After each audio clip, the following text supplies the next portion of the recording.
अस्सलामुअलैकुम।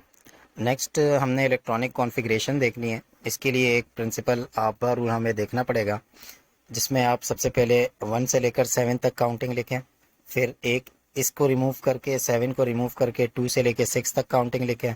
फिर एक इसे छोड़ दें और 3 से 5 तक लिखें। और फिर एक इसे छोड़ के जस्ट ये 4F लिखें। तो ये एक ट्रायंगल बन जाएगा।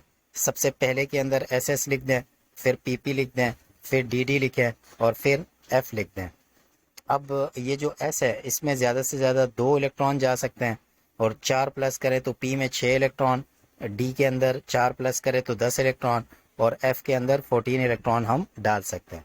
तो एक एक करके इसको फिल करते हैं। हाइड्रोजन का एटॉमिक नंबर 1 होता है, तो इसके अंदर 1 इलेक्ट्रॉन होता है।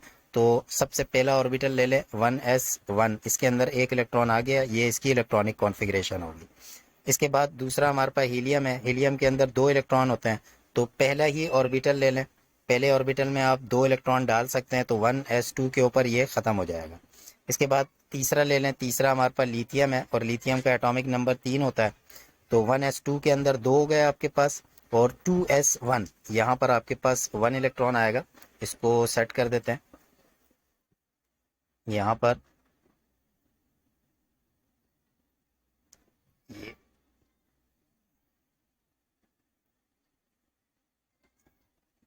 ये आपके पास 1 हो गया और ये टोटल आपके पास 3 इलेक्ट्रॉन आ गए इसके अंदर।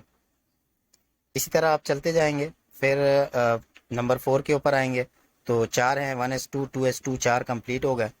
फिर 5 पे आ जाएं तो 4 तो यहाँ तक हो गए थे, 1s2 2s2। अब P वाला ऑर्बिटल आ जाएगा तो 2p1 करेंगे तो ये टोटल 5 हो जाएगा। फिर अगर आपने 6 करना है तो 2p2 हो जाएगा, तो ये 6 हो जाएंगे। 7 करना है तो 2p3 हो जाएगा। P 6 तक जा सकता है तो 6 तक लेके जाए। 8 में ये 2p4 हो जाएगा और इसी तरह 9 के अंदर ये 2p5 हो जाएगा और नियॉन 10 के अंदर ये 2p6 हो जाएगा। अब 2p6 तक 10 हो गया आपके पास, तो 11 के लिए फिर ऑर्बिटल चेंज हो जाएगा आपके पास। तो 10 तक तो ये वैसेटीज ही आएगा और 11 में 3s1 आ जाएगा और 12 में ये फिर 3s2 हो जाएगा और 12 तक फिर ये कंप्लीट हो गया। 13 में फिर 3p1 आ जाएगा, 14 में 3p2, फिर 3p3 15 के अंदर, 16 में 3p4, 17 के अंदर 3p5 और 18 में 3p6 हो जाएगा। अब ये 18 यहाँ तक हो गया, p ऑर्बिटल भी कंप्लीट हो गया। तो 18 तो यहाँ तक एज इट इज़ लिखेंगे। फिर 19 करने के लिए 4s1 के अंदर एक आ जाएगा और इसी तरह 20 करने के लिए 4s2 के ऊपर एक आ जाएगा। तो यही अल्फा बिल्डिंग प्रिंसिपल को यूज़ करते हुए हम इलेक्ट्रॉनिक कॉन्फ़िगरेशन कर लेंगे। तो उम्मीद है कि आपको ये इलेक्ट्रॉनिक कॉन्फ़िगरेशन समझ में आ गई होगी। अस्सलामु अलैकुम।